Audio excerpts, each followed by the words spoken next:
la galaan ay dhistaan. qaar ka mid ah qoysaskaas ayaa sheegay oo warbaahinta la hadlay in burburinta guryahooda lagu sameeyay ay ka dambeeyeen sida ay sheegeen dad madaxda dalka aysan ka warqabin oo dana gaara ka leh deegaanka dadkaasi ay degan yihiin.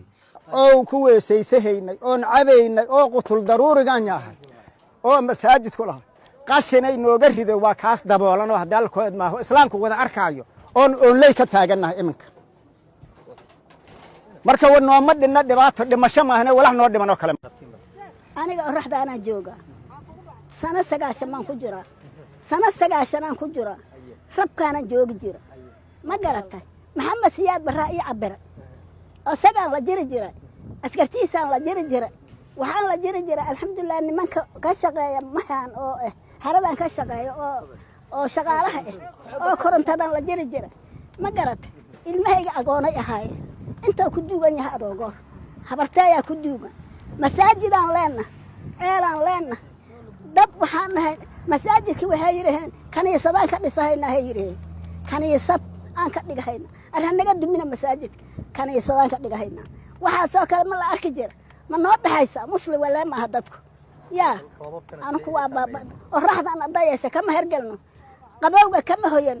roob kama okoron war anaku waa dhimanay amaan masaakiinana inuu masaakiinana ma garata sharciga hadii maxamediya ay qabaan hana la ka dhacsho waxa sharciga haaya hana la ka dhacsho ma garata ananka waxaan ku warami ma karo qof waa yeelahan ma garata iga dhacsho naga dhacsho waxna dhibaa dad ciikartiikum warahmatullaahi wabarakaatuh unku waxaan dad dhiban oo dhibaataysan aniga wadankan meeshan ay ku nool yihiin degan hooyadeeya nagu dhashay unka wax ku dhalnay dhibaatan taagana cawa madoobaana la soo weeraray dhul sharciyan deganoo maxamed siyaad barre anigu ku dhalday hooyadeeyo 9 jir ama soo baalki 100 jir ama soo bixi karto hooyadan kala daadi ka weyneedeed umulyaasha guriga lagu dunshay moobeelada waa qaateen unku waana dileen aniga hadlaa dhinacan ka bararanahay waana dileen qoroga baadkiisa nagu garaaceen islaamnimo ma jirtaa sharci dhul sharciya war dawladdu haday dhul soo maagto dadka intay kacdo ay dhul u bedeli jirtay intay sabar loogu qabato iyo number ay hor kici jirtay asay dhii jirta numberkan aad leedahay booskaaga ku bedele qaado xeeyihiin mooryaantana dhacaysa ee najajabaysa ee masaajidkayna waxaan iri wareede hanaga jabin masaajidka kitaabadii iyo waxa ku jira gogoshi asoo wiri ninka la yiraahdo xawaaye la yiraahdo saadaq John oo wiri maxaan ka dhisaa kaniisad adna kitaab iyo sheegay saadaq John ayiri war dawladda muslim miya mase yuhuud waay miyayna muslim ahayn war hanu ka hanala ka qabtasaan umulada naagi umula ma naga taagan dadka cutiyaalo 9 jireeda naga taagan dhibaatan taagana dhulkan sharci yahay waay dawladdu wax wayna haysan kartaa waxna waa naga soo doonan kartaa dalka iyo dadka mayna mas'uulka ahayn maatada ama mas'uulka ta dawladdu war xuquuqdayna hanalo kaga dhacsho nimanka mooryaanta oo na dul taagan bakeeri biya ma soo darsan karna eeyaamuga ilmihin naga laayo waaya xoolihi waa naga laayeen iyo ku qasheenay ma naqaan waana kordhooban yihiin ay cuneen ma naqaan haye war wan nimankan ana la ka qabto moobilyaasha soo alaalaxaya oo nagu soo dheelmaayo ilmihi naagii ku soo dheelmaayo gabdhii xaw ahayay dhabarti ku soo dheelmaa war nimankan naga dulqaada hadii dawlad jirto sharci jiro aan waxay walba jugjugsanay hana la ka dulqaado hadii dawlad jirto islaamnimo jirto dadkan dulqaadka inuu ka dhamaaday oo maaragtay maanta haddii aan cid u gurmaysay cid ka naxaysa la arag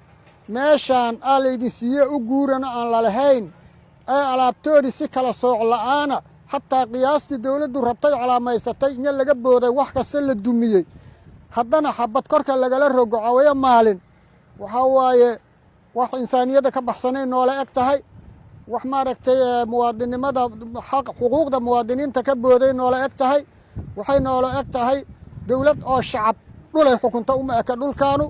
hada billahi tawfiiq waxaanu u sheegaynaa idaacadaha meediyaha iyo xuquuqul insaanka iyo maaragtay intii waxgarada oo warkayna maqlayso in dadkan hadda iyo ka gurmad u baahan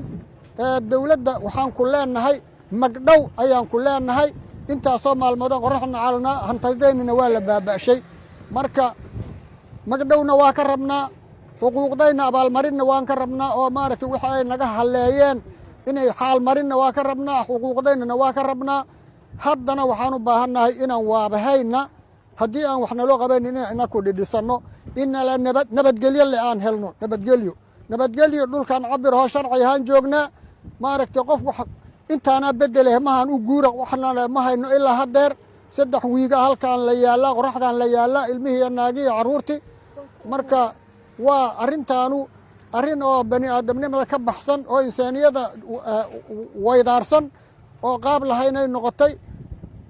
marka ma naqaano annaka dhulkan dadka loo xil saaro xukumo waxay ka damacsan yihiin waa dhaqankii gumaysiga xataa waa ka xun yihiin hada billahi tawfiiq